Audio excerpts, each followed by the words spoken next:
Good morning. আজকে বুধবার। আজকে আমার ওয়েট লস জার্নি 3 দিন। তো থার্ড ডেতে আমি সকালবেলা খুব ভোরবেলায় ঘুম থেকে উঠে পড়েছিলাম। আর সত্যি বলতে কি, ভোরবেলা চারিপাশটা এত সুন্দর লাগে, এত রিফ্রেশিং একটা ব্যাপার থাকে, কী বলবো। যাই হোক, তারপরে আমি আমার দিন শুরু করলাম এই শিয়া সিড আর গরম জল দিয়ে, আর তার সাথে ছিল আমার রেগুলারে গ্রিন টি।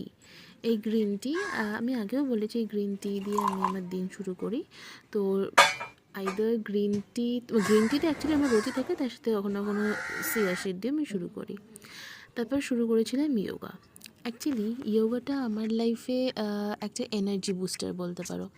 কারণ ইয়োগা করলে ভীষণ একটা সারাদিনের এনার্জি পাওয়া যায়। আমি আগে জিমও করেছি, কিন্তু সত্যি বলতে কি, জিম করে সেই এনার্জিটা আমি পেতাম না যেটা আমি ইয়োগা করে পাই। ভীষণ একটা মানসিক শান্তি আসে, প্লাস একটা মেডিটেশন তো রোজই করি, তো সেগুলোর জন্য একটা খুবই আলাদা একটা ফিল হয়।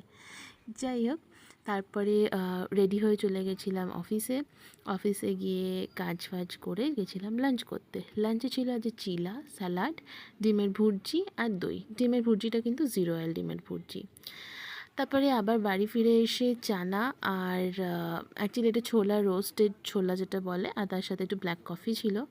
এবার তারপরে আমার একটু খিদে পেয়েছিল, খুবই খিদে পেয়েছিল, তো এই পাস্তা ছিল। এটা কিন্তু 0 অয়েল আর সুজি পাস্তা।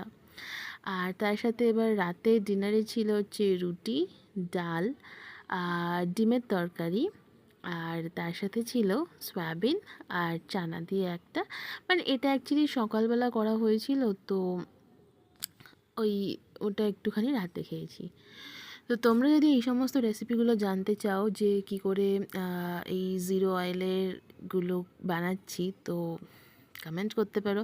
আমি সেই সমস্ত রেসিপি নিয়েও আসবো তাহলে। আর see you in the next blog. By.